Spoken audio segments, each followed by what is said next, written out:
The biggest challenge that organizations face when they do big data is they just don't know where and how to start. They don't spend enough time up front trying to figure out where are the right places in the business where data and analytics together can have an impact. So what they do, they bring in the technology. They bring in a bunch of different Hadoop distributions. They do a bake-off there. They pick one. They load a bunch of data into it. They bring in some data scientists, and then they wait for magic to happen. And they wait, and they wait, and of course nothing happens. And ultimately they end up blaming the technology when in fact it was the approach. The second biggest problem though, and it's a big one, it kind of relates to the first one, is they don't seek to get organizational buy-in to the approach. They lack getting the business stakeholders to buy into what's happening. They don't make big data come to life for the business users by focusing in on a business problem that's really important and material to the business side of the shop. The result is that the big data initiative fails. Not that the technology fails, but the initiative fails to deliver on the promise and potential of big data, especially as promised by the press and the analysts and the vendors. Figuring out where organizations should start with respect to big data, it's actually the easiest question. They should start with what's important to the business.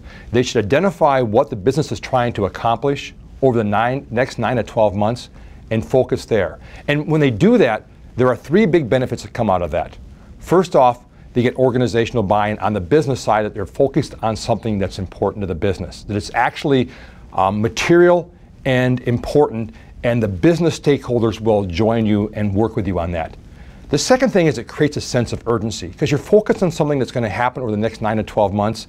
It doesn't become one of these Battlestar Galactica kind of projects that go on for years and years, but it's very, very focused on the next 9 to 12 months, and it creates that sense of urgency that's necessary to make certain that both the business and the IT folks are joined hand in hand. The third thing, it gives them a reason to start today. Too many organizations are waiting for some vendor to solve their problem for them, and they wait and they wait. But this is a situation with big data you can't afford to wait. The opportunities are now, and the opportunities are very personalized for each organization. So we give them a reason and a process for how they can start today. Now, one thing I'll say is that organizations sometimes spend too much time trying to find that perfect use case. They'll go through an elaborate exercise and they'll capture 10, 15, 50 different use cases. Well, 50 use cases is not a strategy. That's a wish list, right? So what we want to do is help organizations pick a key business initiative to go after.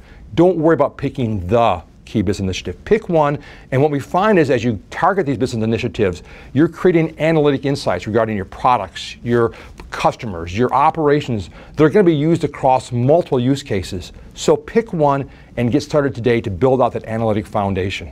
The advice we like to give to organizations regarding how to drive alignment between the IT and the business sides regarding a big data initiative, I really like our 3-phase engagement approach. First off, number one, you start with a vision workshop.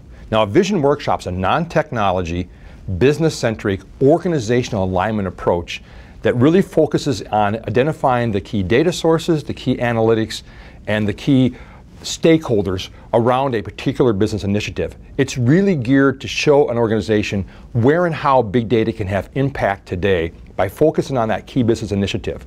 So the Vision Workshop creates this roadmap for you and prioritizes your data source. And out of that, then, we then move into the second phase, which we call the Proof of Value Lab. Now, I'm kind of a stickler on this term because I like the term proof of value versus proof of concept. A lot of times people talk proof of concept and you bring technology in to prove technology out. Well, trust me, this technology works. I mean, come on, Google, Yahoo, Facebook, eBay, the NSA, they're all using this technology, so the technology works. The biggest challenge is how do I find value out of it? Which is why we like to focus on this Proof of Value Lab, where in the Vision Workshop, we're going to bring in 5 or 6 gigabytes of the client's data to do some work with it. In the Proof of Value Lab, we're going to grab terabytes of data. And we want to prove out the business case. We want to show the ROI. We want to show the analytic lift. We actually want to start building out the foundations of a data lake. So the Proof of Value Lab is really about taking the use case that came out of the Vision Workshop and proving out the value to that. The third phase then is you take the assets you've built in that Proof of Value Lab and you operationalize it. You harden the analytics. You automate the data feed and enrichment processes. You ensure that the analytic insights are materializing themselves into your key operational and management systems, whether it's your call centers or your marketing systems or your management dashboards and such. And so that's the approach we like to take, is that we start with the Vision Workshop to make certain we're focused on the right problem. We go to the proof of value lab to ensure that there's an ROI there. And in many cases, we're seeing ROIs with paybacks of 5 months or less. And then the actual operational part is where really the rubber hits the road. That's where the client makes the big dollars. And to be honest with you, we make our money there as well, but we're actually making our money by showing clients how we can deliver a 5 to 10x return on their investment. So when we execute a workshop, we always come across these aha moments, and they tend to come in fairly predictable areas. Number one is that customers have this aha moment, this realization of the value of all this detailed operational data that they have, this dark data, but they've never had access to. You know, a lot of customers, for example, have 13 months of data in their data warehouse, which is great if the economy over the past 13 months is the same as the economy going forward. But for example, today we know that the economy is starting to falter a bit. So having 13 months of data for the economy going up isn't going to help prepare you for looking at customer, product, and operational insights as the economy goes south.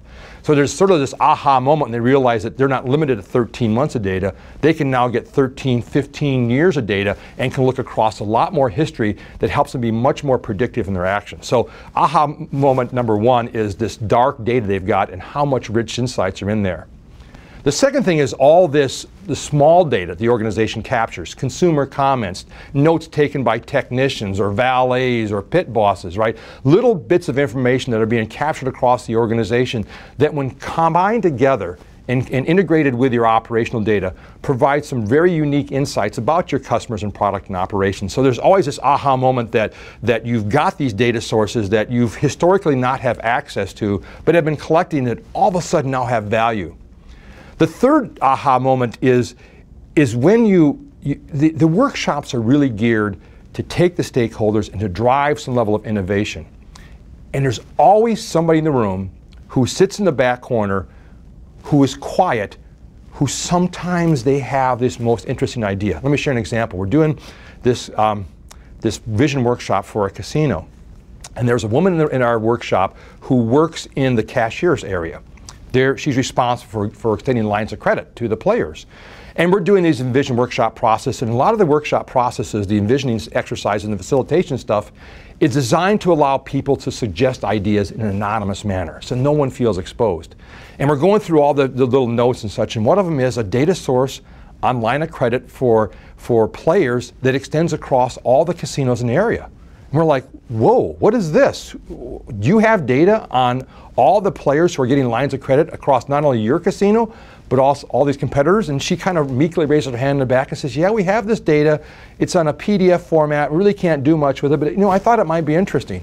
Holy cow, that was a game changer for us. So every now and then you'll find these people in the organization who have really deep expertise, and our challenge, the aha moment for us in the workshop, is to get those people and tease them out. The fourth thing I would say in the vision workshop process is that people have hunches, but they've never been able to quantify them. We did this project for a hospital chain, and they know, for example, that on the first snowfall, they're going to need to have more doctors and nurses because they're going to have more incidences in the ER.